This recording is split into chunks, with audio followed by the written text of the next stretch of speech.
Bonjour à tous, donc aujourd'hui nous sommes au Martineau avec Didier Huguet. Alors, je suis Didier Huguet, je suis pharmacien à Châtelain depuis 23 ans. J'y suis né il y a 54 ans, ça ne me rajeunit pas vraiment. J'ai eu la chance de gérer cette commune pendant 6 ans, avant que Monsieur Venot ne revienne sur ce que gérait cette ville. Je siège dans de nombreux comités au niveau de l'ARS, au niveau des URPS, au niveau de ma CPTS. Donc il y a beaucoup de choses que j'essaie de faire Alors pour le développement de la santé. l'URPS, Ah, l'URPS. Les URPS, en fait, ce sont les unions régionales qui regroupent les professionnels de santé. Il y en a 10, hein, il y a 10 professions de santé qui sont répertoriées. Et bon, accessoirement, il y a une infirmière, une URPS médecin, une URPS pharmacien et d'autres. tu es à l'URPS Région Centre Val-de-Loire. Je suis élu par mes pairs à l'URPS Région Centre. Je suis le vice-président de l'URPS. Côté CTS en Eure-et-Loire. Alors le CTS, ça c'est le comité territorial de santé. Donc le CTS, c'est lui qui donne les orientations au niveau de la santé. Alors une assemblée qui est intéressante parce qu'elle regroupe l'ensemble des usagers, l'ensemble des professionnels, l'ensemble des politiques du territoire. Et on y discute de la santé sur le territoire, ce qu'on souhaite voir, on souhaite qu'elle évolue, mais c'est la santé, c'est le bien-être, c'est pas seulement la santé dans le sens médical du terme. Et j'en suis aussi le vice-président. Et au niveau de la CPTS. Alors la CPTS Sud 28, c'est une structure qui a été créée il y a un an maintenant à Châteaudun, mais ça fait un peu plus de 2 ans qu'on y travaille avec l'ensemble des professionnels de santé du territoire. Ça regroupe environ 280 professionnels de santé sur ce qui représente le Grand Châteaudun et le Bonne-Vallée. 35 médecins, 36 pharmaciens, on compte bien entendu tous les pharmaciens, mais les adjoints. Ça représente 54 infirmières. Et j'en passe et des meilleurs. Il y a des kinés, je ne sais plus combien il y en a, donc je ne vais pas vous donner tous les chiffres, mais globalement 280 professionnels qui travaillent ensemble pour essayer d'améliorer la prise en charge des patients sur notre territoire. Donc, nous sommes aujourd'hui au Martineau pour vous parler des propositions que nous voulons faire dans le cadre de la santé. Améliorer la santé à Châteaudun et au Grand Châteaudun. Alors tout d'abord, il faut donner des bonnes conditions d'exercice pour les professionnels qui souhaitent s'installer à Châteaudun. Des bonnes conditions d'exercice, c'est les accueillir. Et aujourd'hui, je pense qu'on les accueille pas suffisamment bien. Certes, il y a un projet sur Kellerman qui va permettre d'accueillir des internes, du moins de les loger, parce qu'il est impossible d'accueillir des professionnels si on ne peut pas les loger sur site. Ça, c'est prévu. D'ailleurs, je remercie le maire précédent d'avoir pris ce qu'on avait prévu de faire. Néanmoins, il faut aller plus loin que ça. On a eu la possibilité de construire une maison de santé.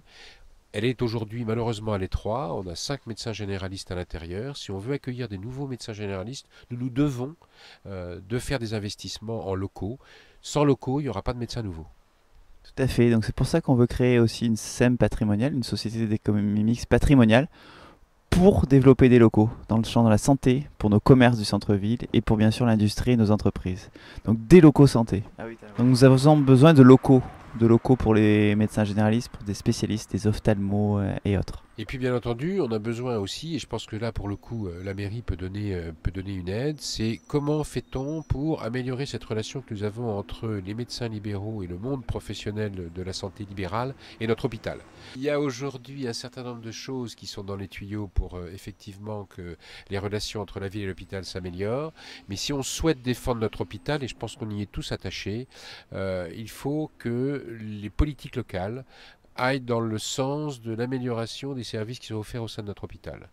Soit par la création d'un IRM, je pense que notre bassin a la possibilité d'accueillir ce type de matériel, en relation bien entendu entre la médecine de ville, il ne faut pas exclure les professionnels de ville et l'hôpital pour l'installation de ce type de matériel.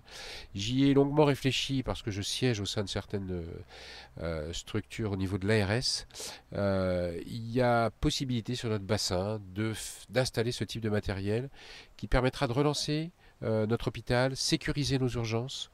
Mais au-delà de ça, il faut aussi que la médecine ambulatoire se développe.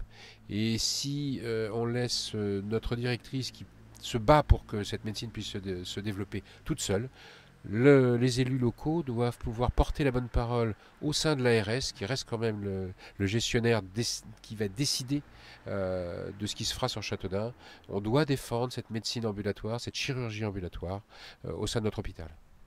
Et donc oui, concernant notre hôpital, notre stratégie, elle est claire. Un bon plateau technique avec une IRM 3 Tesla, le scanner, de bonnes urgences, et puis après, une médecine spécialisée. Ça peut être de la petite traumatologie, développer la chirurgie ambulatoire. On a déjà des médecins par notre réseau, par nos contacts, qui seraient prêts à venir à Châteaudun si nous l'emportons en mars prochain.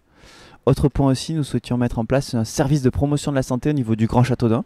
Grand Châteaudun qui sera à la caserne Kellerman. Il faut qu'on ait un service de promotion de la santé en fort lien avec la CPTS, la communauté professionnelle territoriale de santé, et les 280 praticiens que l'on évoquait tout à l'heure, pour les aider, pour les accompagner, et puis aussi, comme le disait Didier, pour accueillir des médecins. Il faut qu'on ait une stratégie de l'accueil sur le logement, pour le conjoint ou la conjointe, au niveau de l'école, au niveau des associations. Il faut qu'on ait une stratégie globale d'accueil des nouveaux professionnels de santé, qu'ils soient kinésithérapeutes ou qu'ils soient sur d'autres fonctions. Oui, parce qu'il n'y a pas que les médecins. Malheureusement, la désertification médicale dont nous souffrons aujourd'hui, sur tous les territoires, mais principalement dans la région centre et encore plus, bien entendu, dans le sud aurélien et sur notre secteur, cette désertification, elle n'est pas que médicale, elle est médicale, paramédicale. Bon, nous avons la chance d'avoir un tissu d'infirmières important sur Châteaudun et Dieu sait que ça nous permet quand même de pallier un certain nombre de choses, mais on doit permettre d'accueillir des kinés. Les kinés, on n'en a pas forcément de trop. Et tous les professionnels de santé, il n'y a pas que les médecins, des spécialistes, parce que c'est vrai que souvent on pense au premier recours, que sont les médecins généralistes, mais nous nous devons d'avoir aussi du second recours, des médecins spécialistes, et dans les quelques années qui vont venir, les ophtalmos ça posera un gros problème sur Châteaudun. Nous avons la chance d'avoir des cardios, mais il y a d'autres spécialités que nous devons accueillir, et le seul moyen de les avoir, c'est d'abord accueillir des internes, accueillir des externes aussi sur l'hôpital de Châteaudun, et ça c'est la politique de la région, et la politique de fac de médecine, entre autres. Il faut que cette politique permette d'accueillir des internes. On a vu aujourd'hui, du moins dernièrement, le drame qu'il peut y avoir lorsque des services dans la région parisienne ne peuvent pas accueillir d'internes et des risques de fermeture de services de pédiatrie parce qu'il n'y avait pas d'internes. À Châteaudun, c'est pareil. Il faut que les internes viennent à Châteaudun. On a un certain nombre de médecins qui se sont installés à Châteaudun parce qu'ils avaient été internes sur le centre hospitalier de Châteaudun. Oui, tout à fait. Il nous faut accueillir chaque semestre des internes, des externes à Châteaudun et aussi en médecine de ville. Aussi sur les personnes âgées, on veut développer une ville amie des aînés, une ville amie des seniors, comme il existe dans de nombreuses villes en France, en Bourgogne, au Québec et ailleurs. Ça passe par des trottoirs sur ABC, ça passe par un peu plus de bancs, enfin des petites choses qui permettent aux seniors de mieux vieillir à Châteaudun.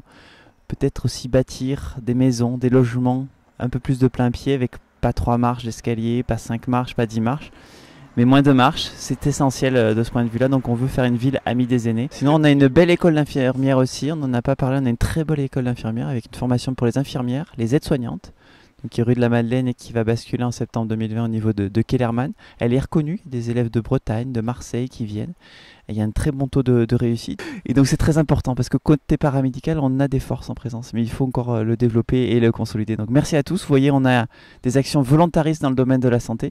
Vous avez tout sur notre site internet, fabienverdier.com, sur les propositions santé que nous avons fait à la salle Saint-Jean il y a un mois, sur le communiqué de presse avec Didier, sur le rassemblement, avec beaucoup de propositions dans le champ de la santé. Un contrat local de santé aussi, c'est indispensable. Peut-être Didier, on peut en dire un mot.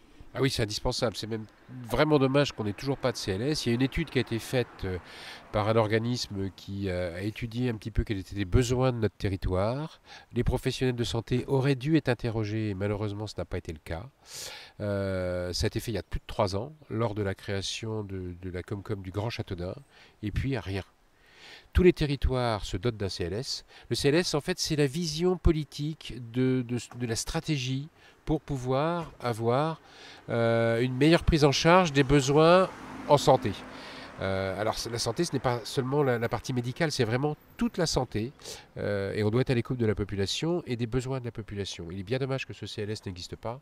Nous devons de mettre en place un CLS au niveau du Grand Châteaudun. N'oubliez pas, suivez-nous sur les réseaux sociaux, Facebook, Twitter, Instagram, LinkedIn et sur notre chaîne YouTube Châteaudun 2020. Merci à tous.